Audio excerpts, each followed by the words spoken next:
I know you're loved by God because He chose you. So how do you know that He chose us? Because you received the gospel not just merely in word, but in the power of the Holy Spirit. Well, how do you know that? And the rest of the chapter, I think, is the evidence that you received the gospel in the power of the Holy Spirit. And I think it starts with that phrase, and in full conviction. In other words, you weren't just like that seed that fell on the rocky soil that didn't last long, but you actually believed, and it led you to full conviction. And what does full conviction look like? Look at this in verse 6. You became imitators of us in the Lord, for you received the word in much affliction. You became an example to all the believers in Macedonia and Achaia.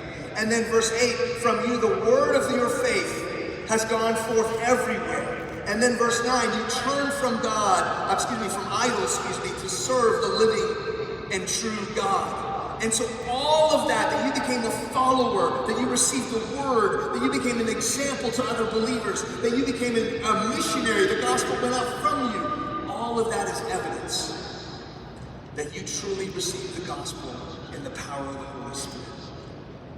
And so, friend, it starts with that understanding of the gospel. We're chosen by the Father, where the salvation was applied by the Spirit, but it was won by the Son. Jesus, verse 10 says, who delivers us from the wrath to come.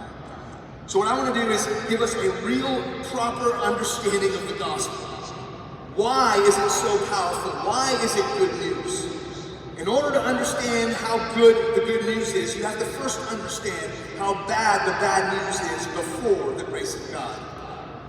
And so, if you would, look at Ephesians chapter 2 with me. I want you to see this in Ephesians 2, one of my favorite chapters in all the Bible, because it starts with the bad news and really lays it out clearly. Look at this.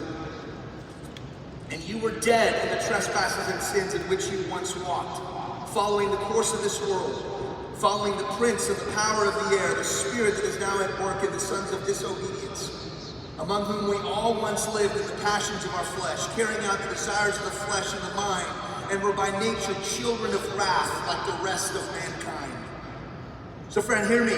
Here's the bad news. He's saying before the grace of Jesus Christ came into your life, he says you were dead in your trespasses and sins. This goes all the way back to Genesis 3 in the garden, when Adam and Eve were told by God that they could eat from every tree except from the tree of the knowledge of good and evil. And in the day that they eat from that tree, they will surely die.